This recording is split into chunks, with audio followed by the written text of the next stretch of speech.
Oh, shit. Ay, ay, ay. Oh, shit. What the fuck? We're back at it again. Getting up every morning and fucking doing our work. Here we go. Yeah. Well, what day of the week is today? Thursday. Fucking Thursday. Let's fucking do this thing. It's the come up. We're Trinity Infinity.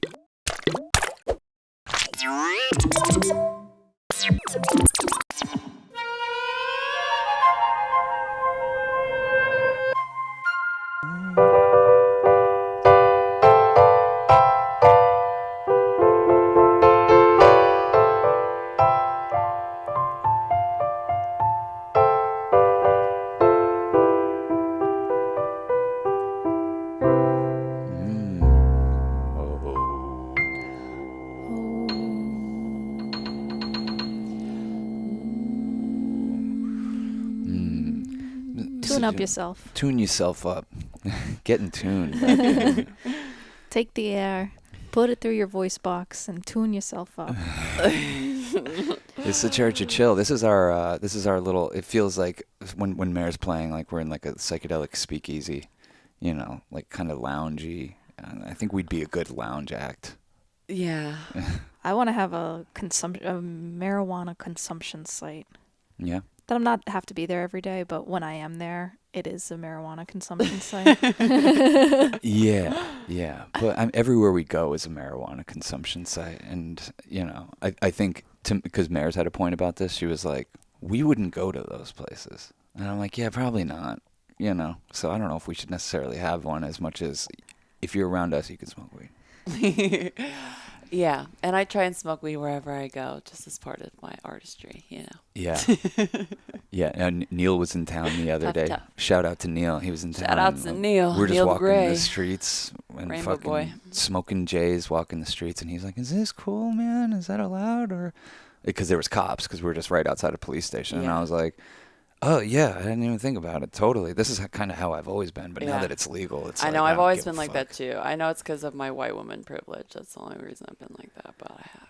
Yeah, I mean it's definitely white privilege to do that, but it's also like common sense. You look around and you're like, is there any narcs around? Is there any cops here? Like, what the fuck? Times they Well, are and it always changing. felt good because I I knew right off the bat, obviously, that it was beyond psychotic for anybody to tell anybody what to do anything with their bodies, but especially telling people they shouldn't be smoking weed. And so even though I was in Texas and it was very illegal and very demonized culturally and socially, it's not like I ever felt it with any sort of guilt, which thank you gods for not attaching me to my parents, consciousness with any of that, because I really didn't. And if anything, it really got me off from a young age to smoke around people and to like have it be something that's a little, abrasive or counterculture or whatever the fuck. Of course, it's not now, but I carried that. I carried some of my I carried my that bullshit. torch too. Yeah, Yeah. bullshit of my parents. You know, and their Oh, you their did. generation's Oh, you fear of really weed. did. I fucking You waited did till I for a was long 30 time. years You did old. for a long time, yeah.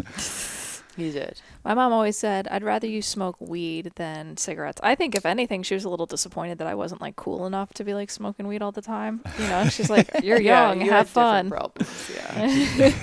She's like, really? You're going to knit? Like, come on. Could you be any more boring? My mom would come into my room, and I'd like hit the bong in front of her, and she hated us smoking weed. She'd like kick us out or whatever. Oh, me and my brother, because Mare. both my brother and I are both like this. We're both like we've always been like crazy rebellious, and she'd come in and be like, I just don't understand why you don't take Xanax instead of smoking weed. Oh my god. You know, but that's the culture she grew up in, and that's how she, It's her generation. that's how she grew up, that generation. But also in Texas, like I grew up and cocaine was like totally normalized, drinking obviously more than normalized, and smoking weed was, oh my God, it was so looked down upon. And acid, you were going to trip forever. Yeah. You were going to be in a business meeting one day and fall over and have, the never-ending trip into Alice's rabbit hole. And I wish I tripped and fucking had post-triggered trips or whatever the fuck. But yeah, it was all of those fucking mythical, fucking folklore tales around psychedelics. And that's why I got into the worse and heavier drugs before I got into psychedelics. It really took until I was like 18, 19 to start getting into mushrooms and acid. A real late bloomer. A real late bloomer. I've been doing a lot of drugs for, 4 years previously to Yo, that. the crazy thing is, like, the kids I grew up around that were potheads, like, at a young age, and their parents demonized it and threw them in rehabs, like, it had the exact opposite effect. Those kids came out of a rehab going in a pothead and coming out with like a PhD in every other fucking possible drug. And yeah. Yeah, because you get connected with all the kids who are like, you know, you want to take Xanny bars or whatever it is, or, you know, they introduce you to a whole other territory of what you can be exploring in the. I mean, that's where I always say weed is a gateway drug. Like, it is everyone's worst fear, because once you smoke weed, you're like, wait, this is what they've been scaring me about? Well, let's see what the other drugs have to offer, you know? Yeah, well, it Yeah, tears down all the institutions, because you're like, this thing, so many resources have been gone into controlling this thing. This is illegal. What the Right. fuck else is Totally. fake? You know? Totally. What do these rules even mean? Totally. Nothing. But it's not, I just think it's funny because it definitely isn't that way. And it's a boundary dissolver and it's a portal opener. But it's not like you smoke weed and you want to do cocaine. You know, alcohol is the real gateway drug, in that, like, you drink alcohol and you want to do other stuff and you get reckless about doing other stuff in it. You're like, I will smoke crack tonight, I Yeah. guess. Or like, how many people do you know that don't smoke cigarettes but smoke when they drink?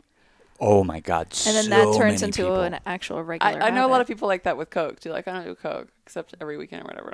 Yeah, whenever I drink, which is all the fucking time. Every day. Yeah. But anyways, yeah, we do worship Mary Jane. I do love her. Oh yeah, definitely. Yeah. Let me pull a card for her. Ooh, yeah, let's pull a card. I yeah. love that. Yeah, this is The ketamine card's on the bottom. I know. Trust me. I Keta? see it every time it Keta comes card. up. Well, you lost it, but it was there. Yeah, I know. Cards go by. I see them, but they aren't the card. No. You know, because the card I pull is going to be everyone's destiny for the rest of their life. You'll have Right? flashbacks to this card. Yeah. So if you're Oh my hearing God, this, Sean. if you don't want this to be your destiny for the rest of your life, pressure get enough out to of pull this. a card for today. All right, People here already it get is. nervous about this kind of shit. Here it Swear to is. fucking God, if it's the wrong Oh. card. This is the only one I was going to allow for this. Have strength, my friends. Bombastic of a statement. Have strength. Sean's pretty magical in that regard. I know that if I charge it up He and is say this is going to be our destiny. Upsettingly magical. No, it's a good card. I mean, this is a good card to get you through the rest of probably 2021 to, at max, Yeah. 2100. 2023. Here we come. The strength card's really cool. I pulled that for Mary yesterday, right when you needed it. All right, And- when It's I getting a needed little it. limpy. Yeah, I don't know what's up with this joint. It's like, yeah, it's a little limp. But the strength. Can you hold up the strength card? Yeah, I'll do it again, sure. Just hold it up there for a second. Sure, sure. What is the significance of it? It's someone with their hand in a lion's mouth.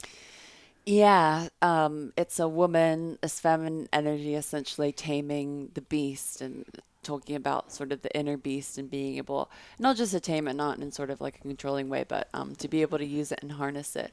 And different strength cards are represented differently, but it's usually, yeah, the woman has her hand in its mouth. There's somewhere she's riding the lion.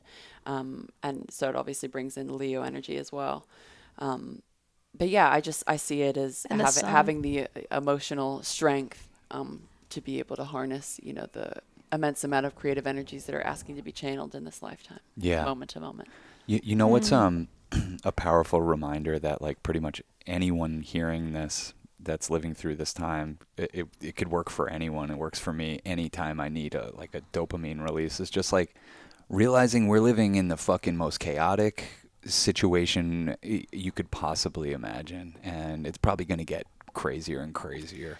It You is know, the we most, chose this timeline. it's the most ridiculous one. The most ridiculous fucking timeline you can imagine, but it's like, how do we embrace that? Like, how do we kind of like look at this fucking cauldron of chaos and say Yeah. like, oh, this is our nutrition. This is what we're here for. We're showing up for the feast. Yeah, well, and just like that beautiful prayer from the Alex Gray book that you read about the endless smile, like there's, you know, there's always a million reasons to be angry, and there's always a million reasons to smile Yeah. existing, you know, and as things get more and more ridiculous, maybe it can seem like the illusion of, you know, finding those things, or the illusion is grander for finding those moments of happiness, but yeah. I remember it hitting really hard for some reason when studying Shakespeare. You learn about tragedy is comedy and comedy is tragedy, and it gave me a little bit of an out or an ejection seat in some of my hardest moments in life to be like, God, what a fucking hilarious writer I am. Yeah. I'm hilarious. Yeah. It reminds me of that. I think it's a Hafiz quote where he says, "The difference between you and that of a sane is that you're thinking and looking for your next big move, you know, like it's a chess game, but the sane is just like tripping over laughing. Totally. It's called Tripping Over Joy. You Yeah. should look that one up. Yeah, It's a really I'm good. sorry I didn't quote it very well. It's cute. I love it. I love when I look over and you're like, oh, Cass is going to try to paraphrase something. And I kind of see you losing it in real time. And Well, I'm like, I this don't is going to be cute. That's why I need Mare to remember everything. Cass, you're really Yeah. good at reminding, you know, I had the remember shirt on. Like, that's what you are in my life. Like, remember, because, you know, you're usually pretty fucking chipper. To almost like, you're saying, like, I'm annoyingly magic. Cass is, like, annoyingly, like, grounded and chipper and, like, being, like, saying that stuff like, hey, you know, there's a million reasons to be angry right now and to freak out, but, like, we don't have to do it. It's a choice. You said that to me yesterday, and I was like, it's a choice. And it just like I had to fucking just really breathe through that one because I'm like, am I choosing to be this overwhelmed right now in some way? Is there? I mean, I believe how you is are. this possible? It's true, and it's so easy for an outsider to see, and you're really good at reflecting that back at me. Yeah, ditto. All the things. Yeah, no, life is hilarious. And I mean, even every time we record this show, it seems like there's so many finicky, like, cords and wires and things to set up and snafus that could go wrong and like a million reasons to laugh. But of course, there's also a million reasons to be frustrated. Isn't it the harder it gets, the funnier it is in a lot of Yeah, ways? yeah. You're like, Mm. oh, of Mowgli, course. It's okay. We can kiss. Like, of course you're going to fucking come at me with like, you were just going through something where I'm like, we've already learned that Mare's the toughest, strongest girl. Like, why are you throwing this shit at her? You know what I mean? Like, you were having to like overcome something, and I'm like, this is bullshit. You should have an easy street from here on out. Yeah, no, and that's why I have to chalk it up in my darkest hours to just being a very funny somebody that loves tragedy, you know, as comedy. You know, I love it dark. You know, I mean, you want it dark.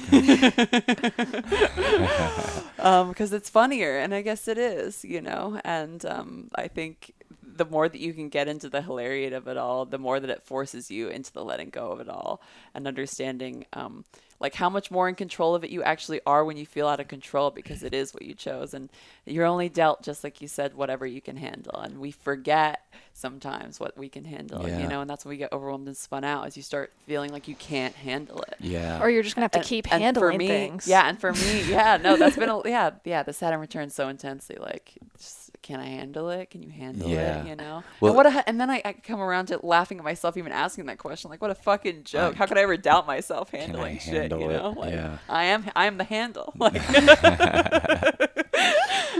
Yeah, the other day I was saying to you, I was like, Mare, have you ever seen The Sopranos? And you were like, no, I haven't seen it. And I was like, it's the funniest show of all time. It's like, hands down, the fun. And I don't know if it was meant to be a comedy, but it is the funniest show, almost for the same reason we're saying. It's like, it's just these out of control situations, and people are being killed, and the way that they're fucking going down the darkest paths. And that show is depicting a time in American history that is much more amplified now, but just like the losing faith of everything, the losing Right. faith of institutions, things coming Right. apart at the seams, Right. and just zooming in on this one character, this mob boss who's in therapy, yeah. is just a hilarious premise to begin with. And that show, more than anything, I don't know, I'm getting distracted by Mowgli.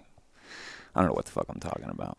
Sorry. He was being a licky Yeah, boy. that show more than anything, like, represents the comedy tragedy paradox I think you were trying to come around Yeah, to. absolutely. Because, like, I've never thought about it as a funny show. I've never heard anybody talk about it as a funny show. So, The funniest shows that are trying to be comedy usually come off as more, to me, cute. You know, like, I'm sure if we got Yeah. into this Ted Lasso show, everyone calls it comedy and everything. I'm sure I would just think it's more cute than funny. You Yeah. know? It's like, oh, it's cute. You're trying to Well, be that's funny. why, I mean, this is where like stand-up comedians like do such a public service, because they take like the most devastating stuff or the most triggering stuff and they like make fun of it. It's like they turn it into a joke, and it's like that's where the skill is taking the thing that you couldn't turn and possibly see as a joke and making it funny and something to laugh about, because it's a preferable emotion to have. Like like when you have a choice between like, oh, this is a funny joke, and like, oh my God, I'm so overwhelmed. Like, the preferable thing is to like laugh about it and use it and joke about it. yeah. I mean, the best comedians were my favorite ever.